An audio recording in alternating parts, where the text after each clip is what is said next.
In construction, a non-conformance report, or NCR, is essential for maintaining quality. It's a formal document that highlights when work or materials fall short of standards.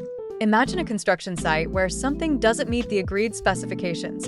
An NCR is generated to detail the issue, pinpointing where it occurred and why. The process begins with identification by a professional during inspections. Next, the non-compliance is documented, including evidence and specifics. Then, it's issued to the contractor. The responsible contractor investigates the cause, whether it's faulty materials or miscommunication. From there, a corrective action plan is developed to resolve the issue, followed by preventive measures to avoid future problems.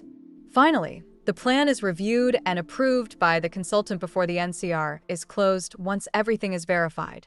This systematic approach ensures that construction projects uphold the highest quality standards.